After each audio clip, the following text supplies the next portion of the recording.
buenas noches, bienvenidos a este espacio informativo. Hoy es miércoles 22 de octubre de 2025. Soy Laura Murillo y le presentaremos la información más importante generada hasta el momento de lo que ha ocurrido dentro del Poder Judicial de la Federación y por supuesto en el territorio nacional.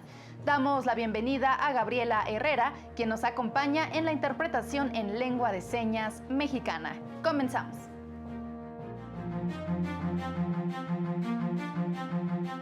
Más de 100 personas con discapacidad fueron escuchadas durante las 3 audiencias públicas que realizó la Suprema Corte de Justicia de la Nación. Ayer se llevó a cabo la entrega del acopio realizado por la Suprema Corte y Plural TV para la población afectada por las lluvias en la Huasteca. Cumple 50 años Taller Leñateros, operado por poetas y artistas mayas de Chiapas. Colectivos de Michoacán preparan el primer protocolo intercultural para acompañar a mujeres víctimas de violencia digital. Y este miércoles se llevó a cabo el cierre de la primera audiencia pública en la Suprema Corte a personas con discapacidad. A continuación le presentamos lo más relevante de este ejercicio de escucha.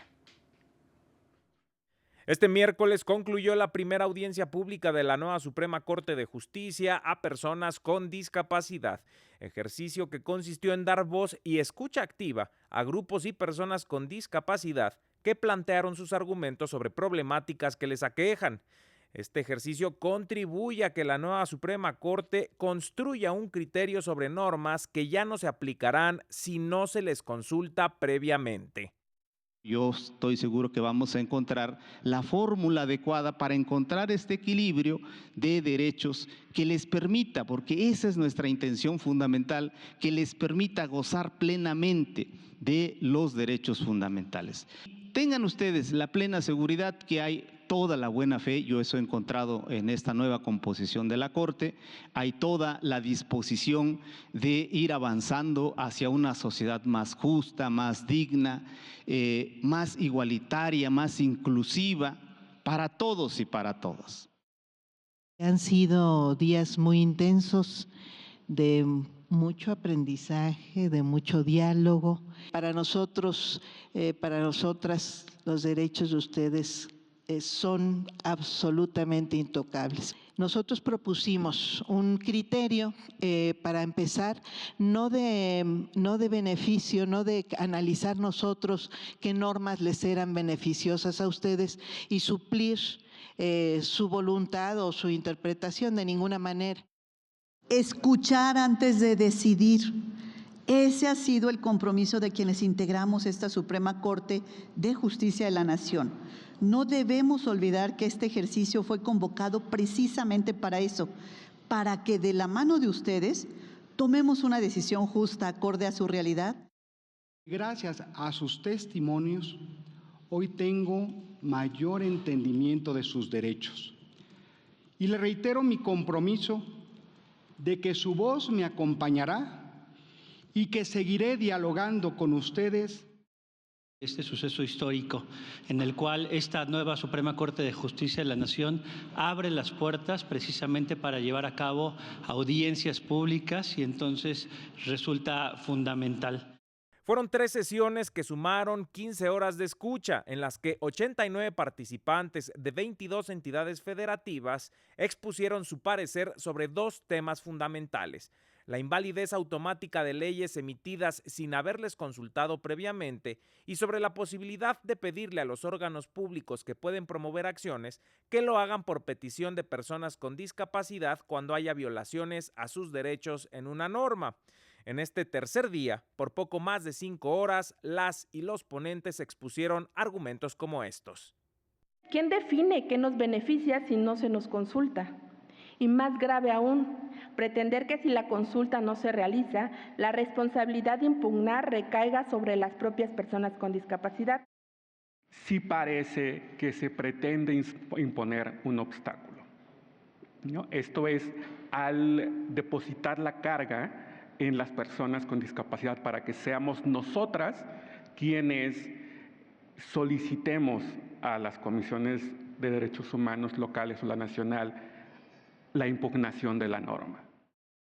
Ministras y ministros, la sentencia que ustedes dicten debe ser un mandato que obligue al Poder Legislativo a un verdadero estándar de inclusión. Si se va a realizar una consulta, tiene que ser una consulta accesible, que haya los medios, que se tenga el lenguaje adecuado, los canales adecuados, porque si no tampoco tendría mucho sentido. Creo que todos y todas vamos a actuar con responsabilidad y con sensibilidad para hacer prevalecer los derechos que a ustedes les corresponde. Este espacio representa también un ejercicio de coherencia con la visión de una Suprema Corte de puertas abiertas, la Casa de la Justicia, que es su casa, la del pueblo de México. El derecho a la consulta de las personas con discapacidad no está en duda. Está el derecho a la consulta y está el deber del Estado a realizar la consulta. Solo estamos construyendo cómo hacerla efectiva. El ministro presidente informó que a la brevedad la nueva Corte retomará el análisis y resolución de la acción de inconstitucionalidad en la que será votado el criterio que propondrá la ministra Lenia Batres Guadarrama y que fue el motivo de esta audiencia. Para Plural TV, Mario López Peña. Y en su sesión pública de este miércoles, la nueva Suprema Corte atrajo un caso por el que se pronunciará sobre los elementos que deben considerar las personas juzgadoras para imponer prisión preventiva justificada en casos en que haya peligro de fuga de una persona que presuntamente cometió un delito. Además, inició el análisis de un asunto en el que determinará si los 10 días que puede suspenderse una audiencia penal son naturales o hábiles. En este caso, ministras y ministros analizan la no revictimización de niñas, niños y adolescentes en juicios. Y ayer partió la caravana de ayuda humanitaria del Poder Judicial hacia las comunidades de zonas afectadas por las recientes lluvias e inundaciones.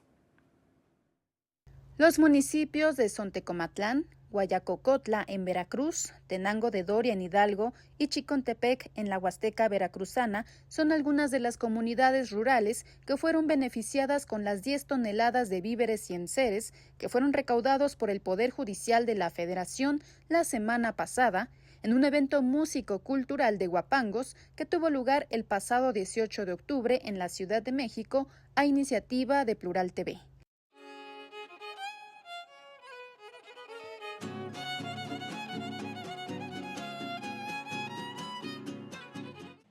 La caravana de ayuda humanitaria partió el martes 21 de octubre con rumbo a las zonas afectadas, custodiada por elementos del ejército mexicano, y podría prolongar su estancia de ser necesario para ayudar en labores de limpieza y reconstrucción de las comunidades.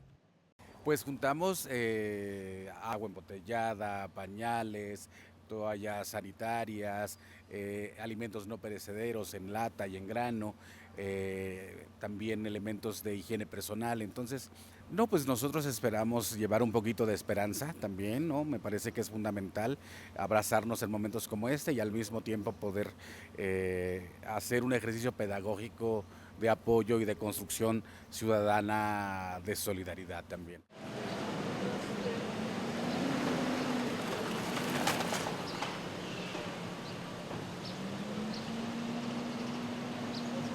Las torrenciales lluvias de este año han dejado un saldo de 78 personas fallecidas y más de 70,000 viviendas afectadas en 5 estados de la República, en donde al día de hoy permanecen incomunicadas 93 comunidades rurales. Aquellas comunidades donde hay falta de abastecimiento y donde no tienen acceso para salir de sus comunidades, y muchas de ellas acuden caminando hasta las carreteras a recogerlas, caminan 3, 4, 5 horas para venir a traerlas.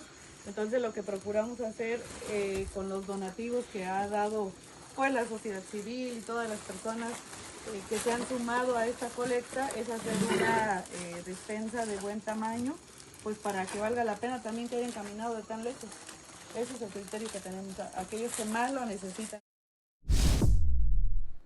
Y en más noticias, la Suprema Corte de Justicia de la Nación admitió a trámite el recurso de impedimento que busca apartar a la ministra María Estela Ríos González como ponente de la discusión del expediente de cumplimiento de sentencia internacional 3-2023 sobre el caso García Rodríguez y otros contra México, en el que la Corte Interamericana de Derechos Humanos ordenó al Estado mexicano inaplicar la prisión preventiva oficiosa y el arraigo. La solicitud de impedimento fue presentada por Daniel García Rodríguez y Reyes Alpizar Ortiz. Pidieron que la ministra Ríos González se excuse o sea recusada como ponente al considerar comprometida su imparcialidad, pues en 2022, como consejera jurídica del entonces presidente Andrés Manuel López Obrador, firmó un comunicado para pedir a la anterior integración de la Suprema Corte que mantuviera la prisión preventiva oficiosa, postura que consideran opuesta a la sentencia del Tribunal Regional. El asunto fue turnado a la ponencia del ministro presidente Hugo Aguilar Ortiz. Y se llevó a cabo un conversatorio en la Suprema Corte sobre el papel de las mujeres en la defensa del territorio y el medio ambiente en comunidades indígenas. Sobre la importancia de involucrar a mujeres indígenas contra las políticas de despojo de megaproyectos que afectan sus comunidades, se pronunciaron especialistas. Este proceso que hemos ido acompañando de la defensa del territorio en la región Chontal de Oaxaca, ¿no? Que es un poco también desde donde hemos acompañado y hemos hecho este trabajo desde Tequio Jurídico, y a partir de ahí un poco el papel que han jugado las mujeres dentro de esta defensa del territorio. De acuerdo con Mayra López Pineda, de la Unidad General de Conocimiento Científico y Derechos Humanos de la Suprema Corte de Justicia de la Nación, las mujeres desempeñan un papel fundamental en la protección y defensa de los territorios y del medio ambiente. Destacó la obligación del Estado de garantizar la participación de las mujeres en la protección de sus recursos. Ellas suelen resentir de manera desproporcionada sus afectaciones, pues en su contexto interseccionan categorías sociales como el género, la raza, la etnia y la orientación sexual que intensifican la desigualdad. La representante adjunta de la Oficina del Alto Comisionado de las Naciones Unidas para los Derechos Humanos en México, Maya Campbell, calificó en este contexto como positiva la reforma al artículo 2 de la Constitución en cuanto a la participación de las mujeres indígenas en esta materia. Esa reforma estableció que se debe garantizar la participación efectiva de las mujeres indígenas en condiciones de igualdad en los procesos de desarrollo integral de los pueblos y comunidades indígenas. Estas reflexiones fueron parte del conversatorio de la Suprema Corte de Justicia de la Nación en defensa del territorio y el medio ambiente en comunidades indígenas, el papel de las mujeres. Para Plural TV, Óscar González. Vamos a una breve pausa y continuamos con las noticias. Al regresar, el Taller de Arte Maya Leñatero celebra su 50 aniversario.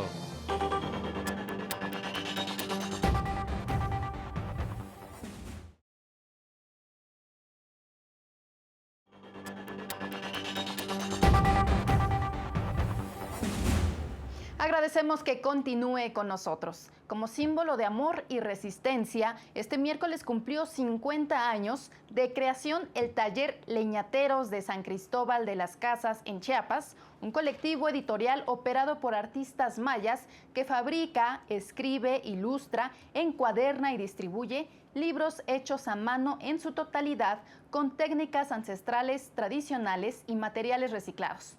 En 2021, el Taller Leñateros recibió el Premio Nacional de Artes y Literatura que otorga el gobierno mexicano a la creación artística, que no impidió que en el 2021 enfrentaran un juicio para ser desalojados del inmueble que los vio nacer en 1975.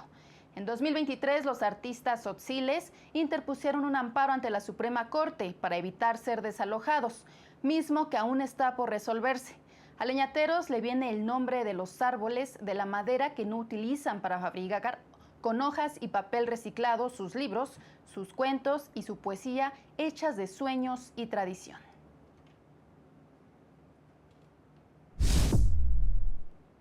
Y ahora les presentamos el caso de una periodista indígena desplazada por el ejercicio de su profesión ante las amenazas de grupos del crimen organizado. Me buscaron en mi casa, literal en mi casa, en casa de mi papá, y me empezaron a seguir. Fueron a la escuela de mis hijas, las intentaron sustraer. Afortunadamente no se dio nada más, pero pues sí queda ahora sí que ese susto y pues ese trauma, ¿no? Que no es fácil de olvidar y sobre todo en menores, ¿no? Que quieras o no de un día para otro ya no tienes tu vida, ya no tienes tu casa, ya no tienes ahora sí que tu zona de confort, tu zona segura. Ella es Mirna, mujer y periodista. Tuvo que huir de su lugar de residencia en Guanajuato por las amenazas de grupos del crimen organizado, que se sintieron afectados por un trabajo de investigación que ella publicó. Derivado de esta situación de peligro, se acogió al Mecanismo Federal para la Protección de Periodistas y Defensores de Derechos Humanos, pero solo se lo otorgaron por año y medio. Marcela, periodista indígena, por su parte, afirma que las mujeres en México no se les ha hecho justicia, que se siente utilizada, impotente e incluso sentenciada a muerte.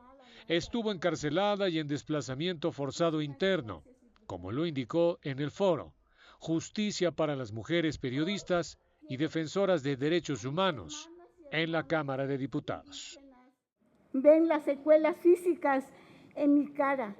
Incrustaron 3 balazos en mi boca, en mi brazo, en mi cabeza, con tiro de gracia. No llegamos todas. No hay justicia. Si no fuera por CIMAC, yo ya no viviera. Las estadísticas no mienten, de acuerdo con Lucía Lagunes Huerta, titular de la Asociación Civil Comunicación e Información de la Mujer.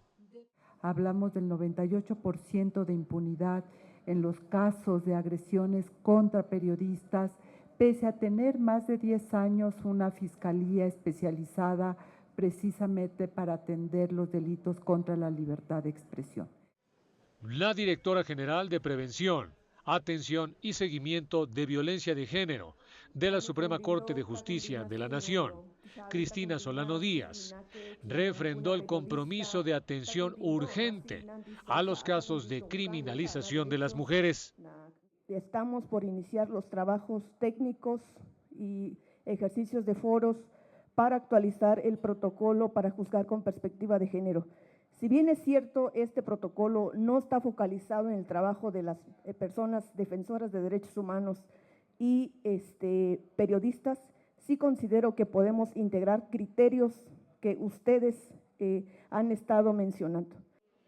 Para Plural TV, Oscar González. Pese a los avances para visibilizar y erradicar la violencia política de género, las mujeres siguen enfrentando obstáculos en el ejercicio de cargos públicos. Yo estoy en una situación vulnerable, derivado a que él es una persona que tiene todo el poder en la alcaldía, yo soy una concejal. Ella es Esther Rodríguez, la concejala de la alcaldía Coyoacán, que ha denunciado actos de violencia política de género en su contra, así como corrupción e intimidación por parte de autoridades de esa demarcación. Rodríguez considera que a pesar de los avances, las mujeres siguen enfrentando obstáculos y ataques por ejercer cargos públicos. Yo he ayudado a varias mujeres que han sufrido violencia en cualquier sentido y las medidas son de manera inmediata. Y lo que nos pareció extraño es que el Instituto Electoral de la Ciudad de México bloqueó ahorita hasta no en tanto hacer otros estudios y entonces eso nos pareció grave. Destacó también que México se ha convertido en referente internacional al reconocer la violencia política de género a través de un marco legal que tipifica esta conducta como delito, lo que permite prevenir, atender y sancionar actos que limitan los derechos políticos de las mujeres. Los pueblos originarios de Coyoacán, dijo también, son víctimas de discriminación y marginación, por lo que hizo un llamado a las autoridades para garantizar su participación plena y el respeto a sus derechos. Los pueblos y barrios de Coyoacán han sido no nada más denostados, también discriminados, y los han ingresado a las oficinas públicas de la alcaldía, la jefa de unidad, para pedirles que firmen pagarés que ella misma firma para que le regresen cantidades realmente que la gente no las tiene. Para Plural TV, Rosy García.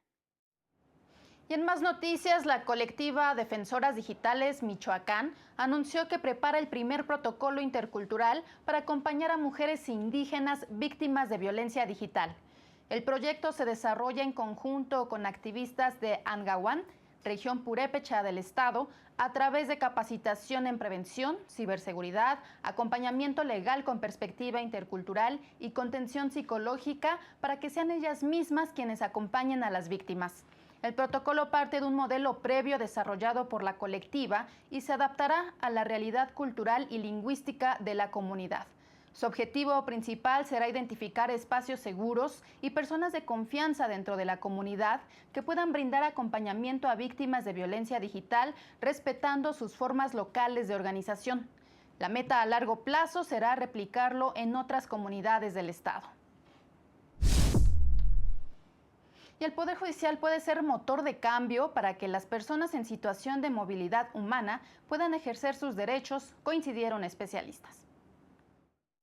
La justicia solo tiene sentido cuando alcanza a las personas más vulnerables y remueve las barreras que impiden el goce de los derechos de las personas migrantes.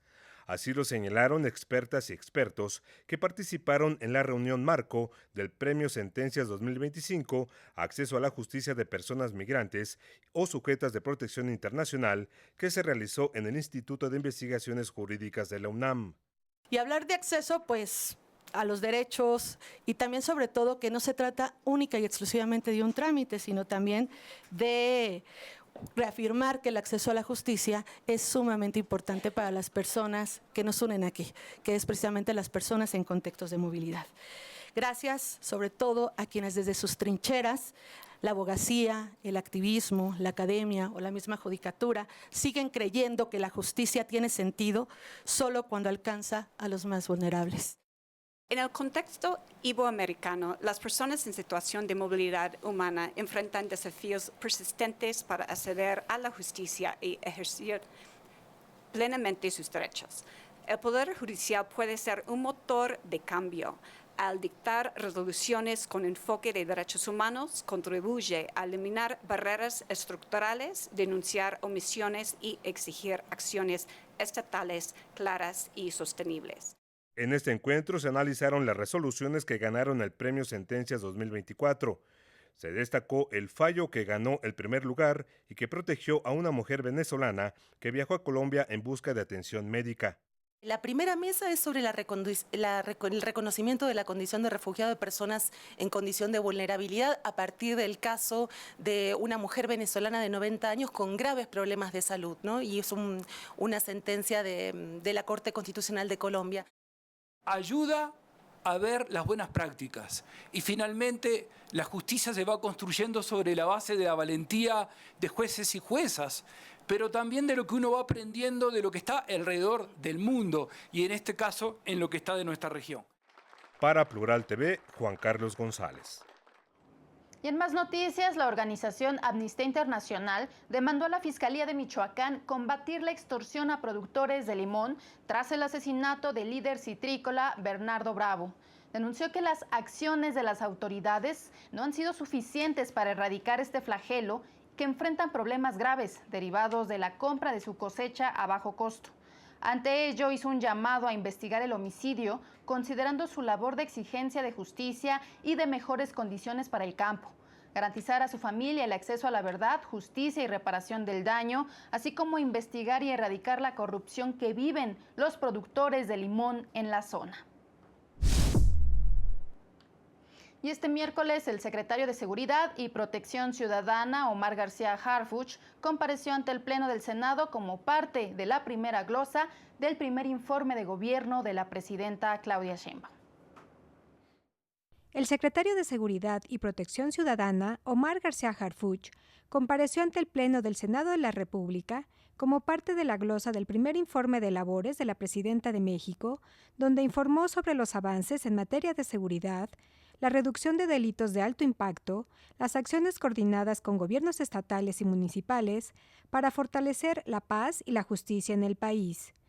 La inteligencia del Estado mexicano se fortalece y se moderniza, priorizando la identificación y detención de los generadores de violencia vinculados a organizaciones criminales con una eficiencia operativa 240% superior a la del año pasado.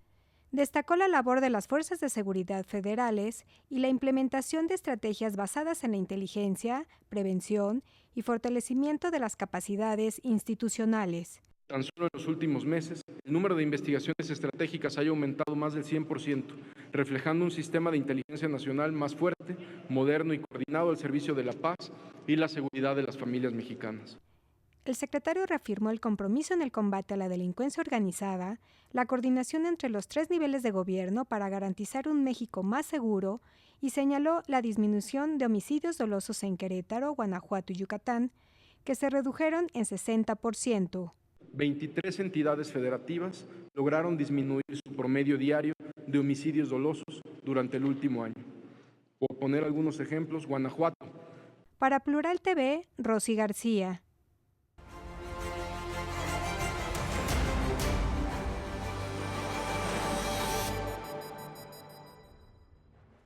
En el Estado de México operan más de 500 gaseras clandestinas, principalmente en los municipios de Ecatepec, Chalco, Chimalhuacán, Texcoco y San Vicente Chicoloapan, lo que no solo representa una competencia desleal, sino un grave riesgo de accidentes, advirtieron concesionarios y autoridades de protección civil. Pemex informó que continúan las intensas labores de limpieza, contención y remediación tras el derrame de hidrocarburos en el ducto Poza Rica Madero, que contaminó el río Pantepec en el municipio de Álamo, Temapache, Veracruz, con personal especializado y equipos de alta especialidad. La nueva Comisión Reguladora de Telecomunicaciones instaló su pleno y aprobó los lineamientos para su operación y funcionamiento, con lo que da inicio una nueva etapa en la regulación de las telecomunicaciones, en la que se habilitarán mecanismos para garantizar la cobertura universal, democratizar el acceso al espectro para diversificar su uso y proteger los recursos orbitales del Estado. Organizaciones de Oaxaca urgieron a las autoridades a regular la actuación policial en operativos de control vehicular, como los alcoholímetros, luego de que la Defensoría Estatal confirmara la ejecución extrajudicial del joven Diego Ignacio Paz durante uno de estos operativos en Santa Lucía del Camino en agosto de 2024. En más información, el Tribunal Electoral del Poder Judicial de la Federación declaró improcedente el juicio en contra de consejeros que votaron a favor de prorrogar la consulta de revocación de mandato del expresidente Andrés Manuel López Obrador. El Tribunal Electoral del Poder Judicial de la Federación declaró improcedente el juicio que interpuso la consejera del INE, Claudia Zavala, contra el procedimiento administrativo que inició el órgano interno de control de ese instituto en contra de 6 consejeros que en 2021 votaron a favor de prorrogar la consulta de revocación de mandato del entonces presidente Andrés Manuel López Obrador. Por 4-2, la Sala Superior determinó que ese asunto, que inició con la denuncia que interpuso el entonces presidente de la Cámara de Diputados, Sergio Gutiérrez Luna, no es de materia electoral y debe seguirse por la vía administrativa. No se investigan en sí mismas las razones que sustentan el voto de la consejera, sino si ese ejercicio de funciones resulta o no violatorio de la Ley de Responsabilidades Administrativas. Y en ese sentido creo que entrar al fondo del asunto implica precisamente invadir una esfera de competencia que está reservada exclusivamente a las salas del Tribunal Federal de Justicia Administrativa. La magistrada presidenta Mónica Aralí Soto Fregoso y la magistrada Janine Otalora Malasí votaron en contra del proyecto al considerar que este asunto sí es de materia electoral y que debería analizarse a profundidad. Para la de la voz, es claro que el origen de la supuesta falta administrativa sí es de naturaleza electoral al tratarse de un acuerdo emitido por las consejeras y consejeros electorales del INE en el Consejo General en ejercicio de sus funciones y como integrantes del máximo órgano de dirección administrativa de materia electoral. Al final, por mayoría de votos, se desechó la demanda por considerarse que no está relacionada con la materia electoral. En esta sesión, la Sala Superior también resolvió cerca de 220 asuntos relacionados con sanciones que impuso el INE a diversos candidatos que participaron en la primera elección judicial, derivadas de irregularidades detectadas en los informes únicos de gastos de campaña. La magistrada Claudia Valle Aguilas Ocho y el magistrado Gilberto de Guzmán Batis se excusaron de participar en esta discusión debido a que participaron en dicha elección como candidatos. Para Plural TV, Juan Carlos González. Llegamos al final de este espacio informativo, no sin antes agradecerle su preferencia e invitarle a permanecer en la señal de Plural TV. Que tenga muy buena noche y hasta la próxima.